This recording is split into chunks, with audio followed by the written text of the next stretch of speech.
bar and took a drink of something that, tasted all right. But, the next thing I know, I blacked out. Next thing I know, I line up I'm in jail. Right? I'd gone with this girl a few different times. And I think either he didn't pay her or he was being abusive in some way. Oh. And so she took his pants and ran away? Happened in China. It happened in China. There's people who will be outwardly hostile towards you, right? And say rude and mean things.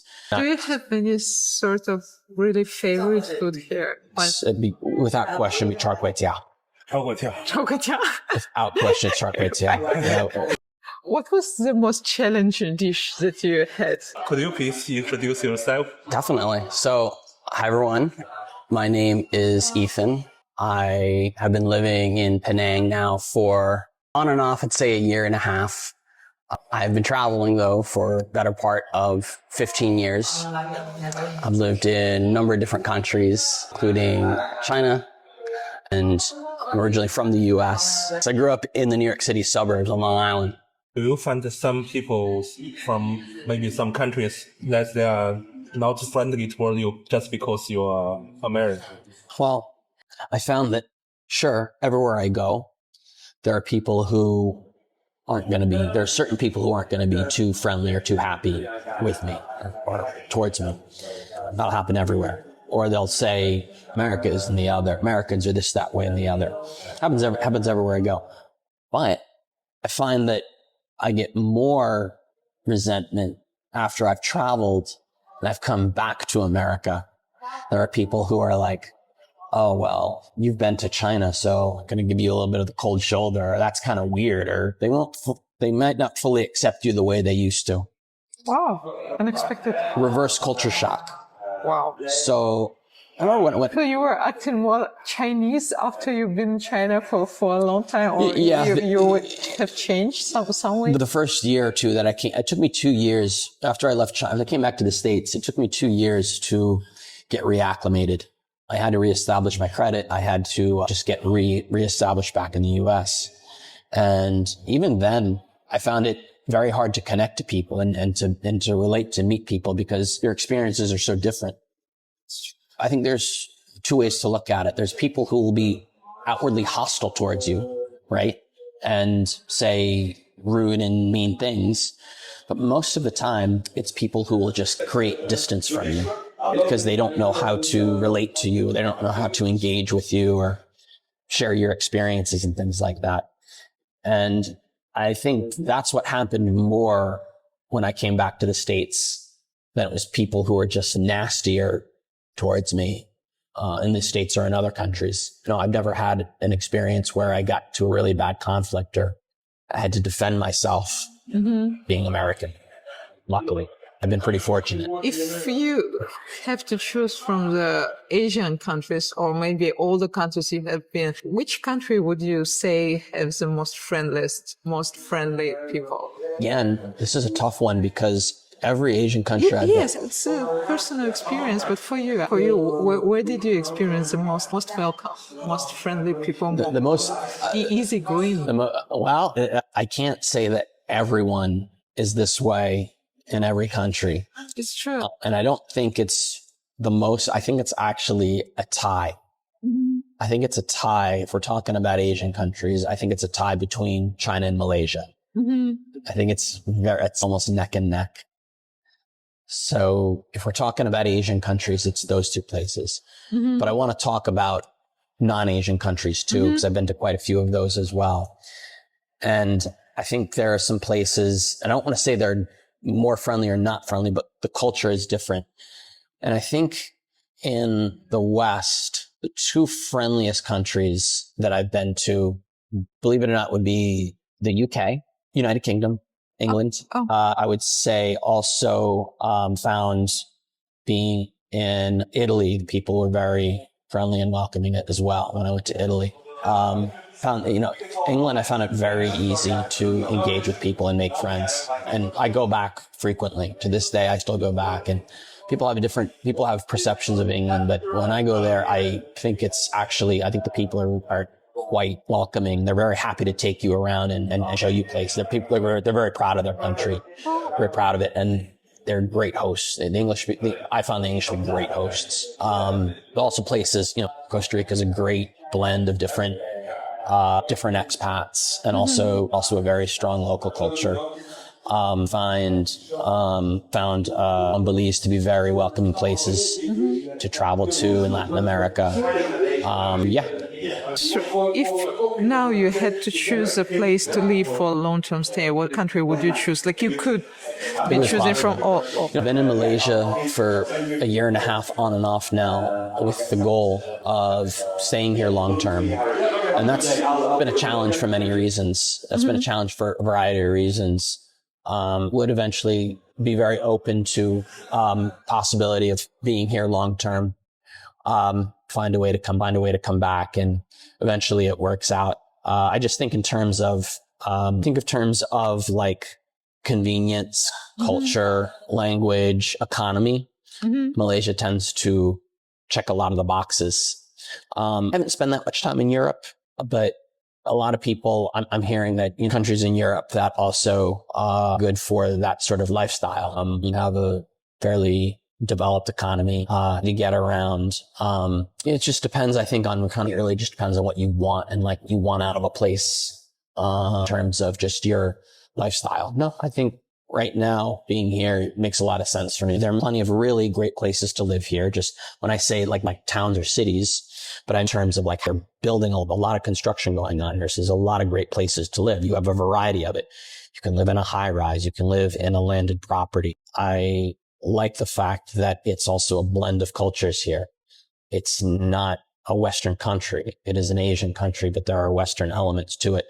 There's been decades of expats coming here and settling down here to live. You're very close to a place like China. You're very close to a place like India. If you need a more urban setting, you can go to KL. KL is the fastest growing city in Asia, just about. You can go to Singapore, that sort of thing. For me, I like the fact that it's also a food-centric culture here, right? You're not. Do you have any sort of really favorite food here? Without question, be char kway teow. Without question, char kway teow. Yeah, I got a high five for that. There's lots of other foods that I like, but the one food that here that is just so unique that you can't really get anywhere else would be that. And I've had it in New York. There's places in New York that do it, but not like here. That's a big thing for me. And, you have what you need here. If it's hot, you got the air conditioning, right? If you need hot water, you can get hot water. And these things are, they're not difficult to get or hard to come by, basic monthly income, really for Westerners. And again, just meeting people is very easy here. Another great thing about Malaysia that I like personally is it's fit culture. People here are fit. People here really like to go out and do sports and exercise. That's true.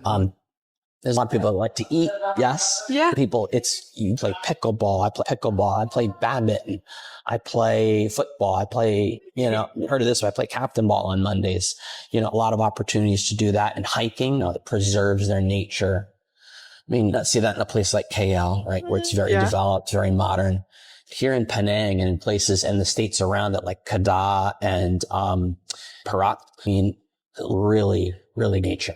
There's lots of really nice places to go, and it's easy to get places. You can take a plane, you go to Langkawi, take this plane every day to KL. So I think the infrastructure here is actually quite strong.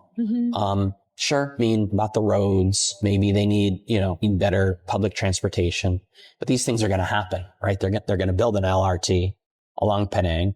But I mean, in a sense here that you don't get in the West, that things are moving, I guess, towards, doing things, progressively.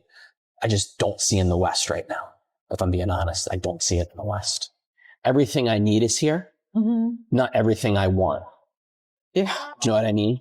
Yeah, it's true. But when I go back to the States, that I like in the States, but I feel like the more I go back, I don't have everything I need there, right?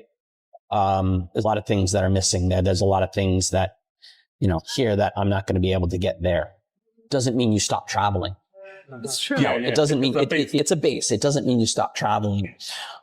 Chinese, it's really not the same as what Not you'd the same experience Chinese. on the mainland. No, even the language is different. The customs are different. The traditions are different.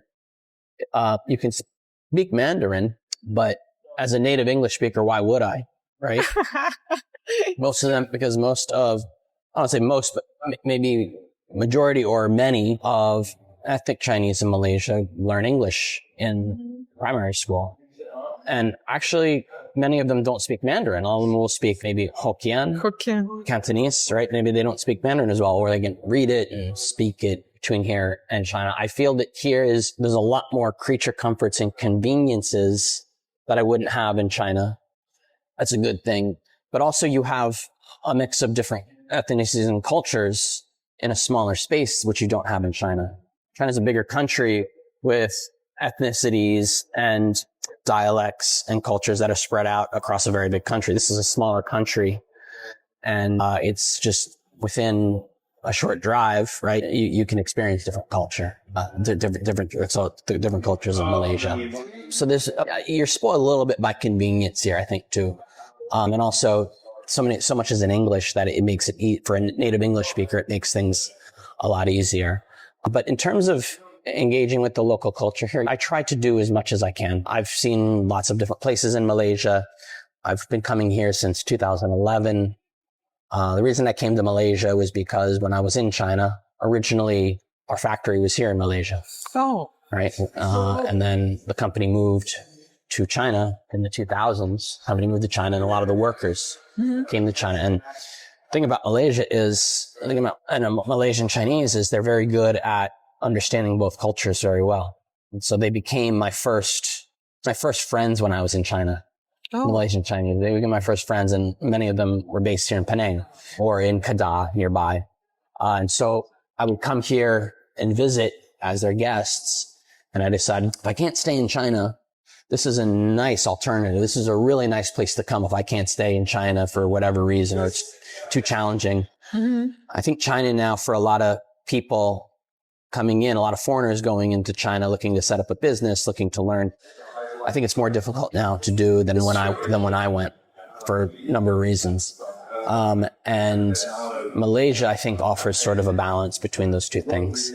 And so, yeah, when I came here in 2011, I said, I don't live in China. This is a really good alternative. And I had the opportunity and the time 2 years ago to travel. And I decided I wanted to come and stay here on a longer term basis to see if this was really a good place to stay. And it absolutely has been in many ways. And I'm still learning a lot about it. Did you had any sort of cultural shock here after China? Maybe you didn't. Yes. What was it? Well, when I came here, I wanted to volunteer with a local company, with a local small business that did a lot of the things that I did when I was back in the U.S. And I was able to take that experience and help out. But, I had big time culture shock over just the amount in the language, the amount of diversity in the food and in how people even just lived in Malaysia. Or if you grew up in Malaysia, you grew up in Malaysia, no 2 or 3 people are going to experience it the same way. Everyone's going to experience it quite differently. It's true. And you would think it would be hard to have commonalities or understandings about that. And me coming as a total Angmo foreigner was a little confusing at first. But the one thing that I saw was, despite the fact that people have these differences, I always felt welcomed here. I always felt welcome. I never felt like I was, in the beginning, any sort of relationship that you're starting in the beginning, whether it's people of your own culture or your own country or your own language, people from other cultures, there's always going to be, in the beginning, a feeling out period, a time where you're just trying to understand people's habits and where they're coming from and their personalities. So there was that in the beginning, absolute. But I always felt welcomed here. I always felt there was people to spend time with. I thought that there was so many things to learn about and discover. And I think coming from my time in China and having an understanding helped a lot, because it helped me just open up to that, not be so closed and all. But if you're planning to stay somewhere long term and you're not just going to stay on a resort for a week to relax, here one thing that really helped me was I didn't have a car, so I would walk places or I'd take the bus. And when you do that, you come across all these things that you wouldn't experience if you were just taking a regular trip, right? And I think shopping is a really great way to experience a culture. It doesn't matter really where you are. If you walk from find a place you want to go and walk there. And I know it gets hot here and everything like that, or take a bus, right? Because you'll see how difficult that can be, or how that will challenge you. And don't think about anywhere special, right? Anywhere. It doesn't even have to be a unique site or experience. Just find a place to go and just walk around there for a day or an afternoon. Have the food, buy some things, try and talk to people, try and take pictures of it. What was the most challenging dish that you had those days? It's not even a question. Why? Undoubtedly, the century egg. Oh, The century egg. Central. Century. eggs is The black. What's really great about China is the big culture of like around food. It's a big part. It's one of the great things about China, and you can find yourself eating out quite a bit. It was this table, and then the manager next to me is a British guy. He was eating it like it was no problem. And of course, I had to try it because he took one bite, and immediately I grabbed, I think, a whole bottle of Qingdao, and because the taste was just that overpowering, that salty, and yeah, it was really the most challenging thing I've eaten. And for example, like if you've been out with my friends back in the US, we go out to a Chinese restaurant in the US, in New York maybe, or San Francisco, and I'll be eating chicken feet, and they'll think it's the most disgusting thing ever. And I'm what you're talking about. No big deal. If you had to choose one dish here in Malaysia, what would it be like? The most challenging one? The most difficult thing to eat in Malaysia. Yes, in Malaysia. The most difficult thing to eat in Malaysia. That's a tough one because because I've been traveling so long, maybe I'm more used to everything.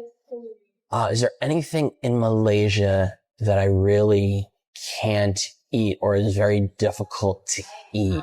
You know, I'm thinking rojak for a second. The sauce tastes a bit special. Special, yes. Yeah, I was actually thinking rojak, maybe that one. I one kind of laksa that I tried, and I forget where it was. I think maybe I was in New World Center or something like that, where the almost like was very sour. Oh. Very sour broth, and that one didn't get very far with. Like I got a few bites and I was like, and it's terrible because I don't like to not finish something if I eat it. So that was, I don't know if you've ever had ice katsang. It's extremely sweet. Do you know what it is? It's ice, and then they put the syrup on it, and then they put the peanuts. And some like green, I don't know. Yeah, the jelly. Anyway, and you have to eat it fast because it melts quickly. Now, one time, I made a mistake here one time where I felt if I didn't eat it and it melted all the way down, then I can't drink it. And so I won't name someone got very upset with me that I didn't actually drink the rest of it. And it was so sweet at the end of that. So I like ice katsak, but it's hard for me to eat that very quickly. And when I have to drink it, also a little difficult. The project managers stay in China long term. It's a very big contract, very big deal.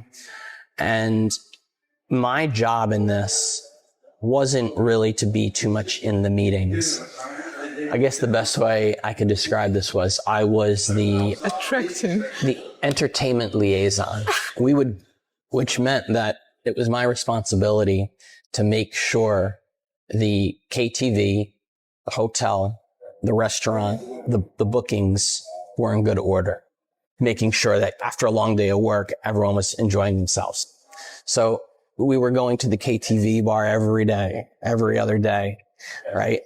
And we became quite familiar with the bar owner and some of the people working at the KTV place, right? And in the beginning, I think there's a way you can really enjoy that. Right? You can enjoy the whole KTV experience.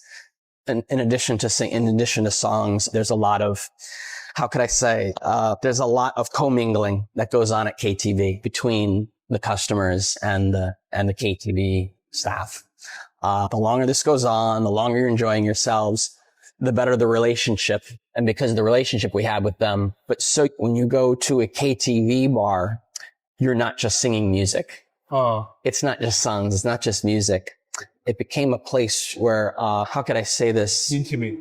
Yeah, KTV. Did you feel a bit of addiction to KTVs or not? Because some sort of people would. It wound up being more trouble than it was worth. And again, this is where you have to be careful with it because are not in China. And this is one of them. And I think for men who are working long hours there, who don't speak the language, who are dealing with not just culture shock, but long-term culture shock, which is totally a thing. And because, well, a lot of the workers, they'll come in on get a good salary as an expat. They have a specialized skill, but then in a way, they don't necessarily have to engage as much with the culture. And they can find certain things to relieve some of the stress from just working and having the money to spend and just being in that sort of bubble, lack of a better word. That never was going to be an opportunity. That never was going to happen for me. I had to really go and understand more and learn more about things. And I think when I first got to China, I was in that sort of milieu. I was in that sort of mix. And then afterwards, I saw, wow, there's a lot more to this place than this. And there's a lot better ways to meet people than doing this. And it's an expensive, vicious cycle if you really get into it. And I've met people and I've known people who have gotten sucked into it. And it was really bad for their relationships. It was really bad for their health. And is there any sort of the same approach when you're living here in Malaysia? Are you still exploring the local culture or something? Are you trying to get a deeper connection with the local people? You've tried in China. Believe it or not, in Malaysia, I've been a lot more lax on local culture. And I think part of that is because there are so many aspects of Western culture and Western life here. But experiencing the local culture here is different than the way you experience it in China for so many reasons, because I think they're two completely different places. Malaysian people had gone with this girl a few different times. And I think either he didn't pay her or he was being abusive in some way. Oh. And so she took his pants and ran away? Happened in China. It happened in China. So, all right, what are we going to... And here's the worst part of it. What I suggested he do and what he actually did were two different things. You would think we would just go... We couldn't go anywhere. The stores were closed. There was nowhere to buy pants. My pants didn't fit him. So I had to go home. I had to go back to his place to get the pants. Now, what do you think could be the problem with that? You didn't have the keys? Well, I could have gotten the keys. No, that wasn't the problem with it. I don't know. His wife and kid were there. Oh, wow. So how am I going to explain this? I could go back, no problem. I get him a pair of pants, no problem. But his wife is there. How am I going to confront this? Right? I said, you're going to have to bite the bullet here, dude. Not only was his wife there, but his wife's mother was there too. Oh, full pack.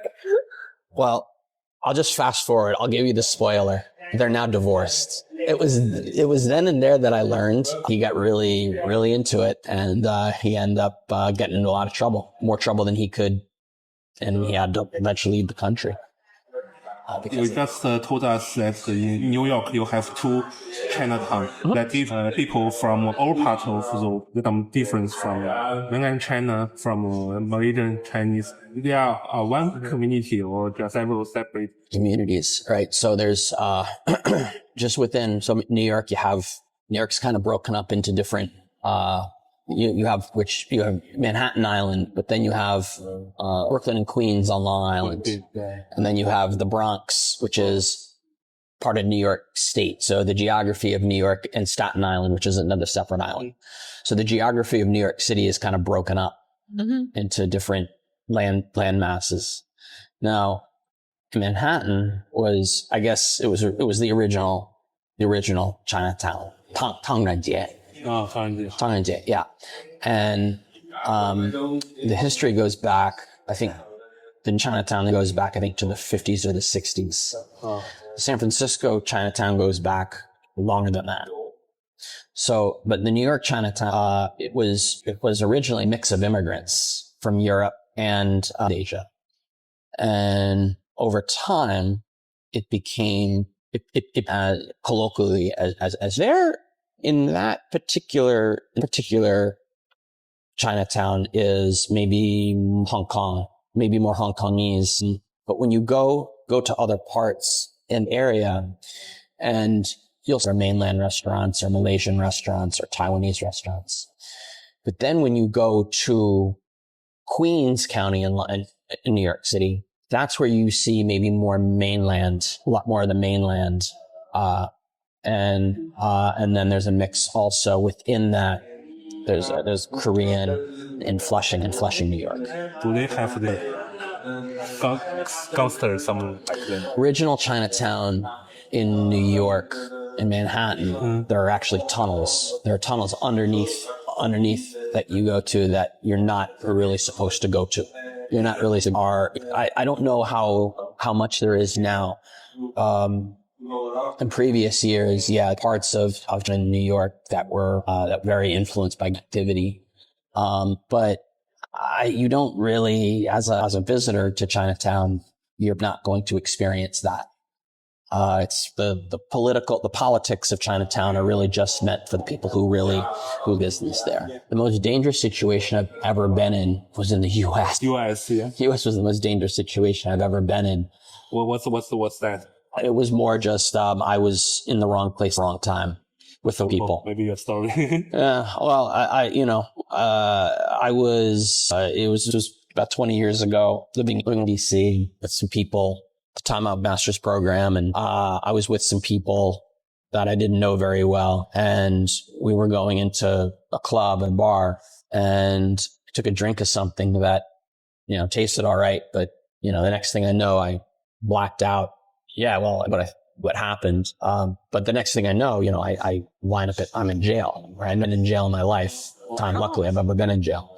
So, it turned out that I had gotten, I'd taken this drink and did outside of, nothing too, just, got into some fights and, some scuffles, and, they had to keep me, in cell so I wouldn't hurt anyone else. And then, there's a thing after, but no, I mean, even traveling, that was the most I've ever experienced, really, in the U.S. So it tells you a little bit about how things work in the U.S. opposed to other countries. I don't want to say that. I don't want to say anything about American legal system or legal systems in other countries, but no. Typically, when I travel, I've been lucky, but I also like to avoid situations that are really risky. Thank you so much for talking of course. Yeah. Yeah. Thank you. Very enjoyed the talk with you. Yeah, I too. I asked some really good questions, and my experiences and things that I've done and things I want to do a little bit more.